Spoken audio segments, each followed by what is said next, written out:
Peggy 18.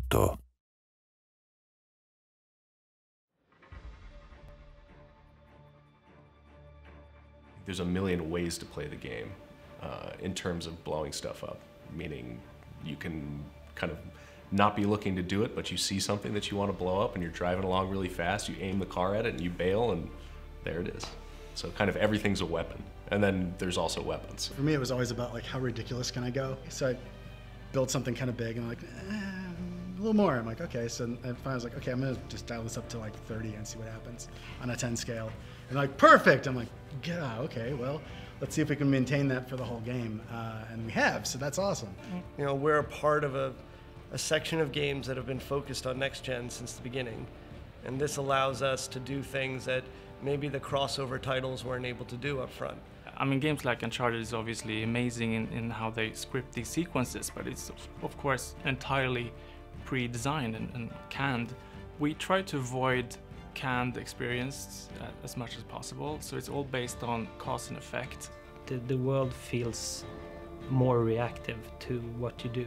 It's not just one explosion. You get this shockwave, you get signs falling, you get people running away, you get kind of things burning, and it feels more alive.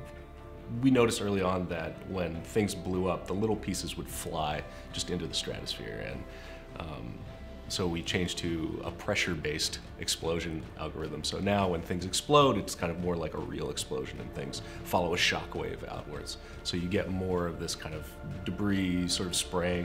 And frequently, some of the larger bits you can then interact with afterwards, use those pieces to, you know, sort of dual tether them into other things, and you know, it's a playground. That seems to be one of the big challenges that we face. Isn't even so much how do you blow something up. It's easy to blow something up. It's what happens when you blow it up and why it blows up. And you know, if you have something that's moving very fast and colliding with the surface, does it blow up under those circumstances? And we have to figure out, you know, how and when and why. Because if you're working on a school bus and you have to think about well, what if that school bus was in the air flying into a mountain? What would that, because we have to think about that, you know, because it's that kind of game. I think one of the more spectacular things is, newest is the bridge that's fully destructible. My job is to figure out sort of what we can do feasibly.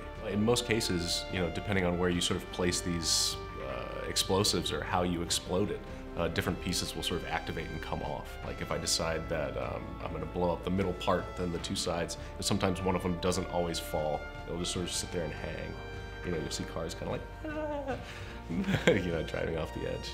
The vision for it was more taken from movies, so we wanted it to be a bit more spectacular. One of the challenges that we've run into, which is an interesting challenge to have, is making too much stuff too awesome. We have to take some things and be like, all right, well, so when you kick this can, it's not going to be an atom explosion. It's going to, you know, it's just going to, maybe a small gas bomb fireball, and then... Well, we have done a few things that make no sense, but it's okay. That's true. Yeah, there is some of that, yeah. So. Sure, it's not the most realistic thing in the world, but sometimes realism can be left for reality. And when I'm playing a game, I want to sometimes be surreal. And the game Just Cause is kind of about that. It's a guy with a grapple hook on his arm that can do it without it detaching his arm from his body. Doing it too realistically would perhaps be a bit dull, so we tried to amp it up just a bit. The vehicle team really came up with an idea to change the way destruction works. We spent more time on the fidelity of vehicle destruction. Instead of just doing deformation, which was really cool, they actually added things like hinged parts on it. So you actually get the side view mirror hanging off the side. It seems like a small detail, but when you're driving around and smashing into a wall, you actually get that amazing return of, you know, it gives life to the vehicle.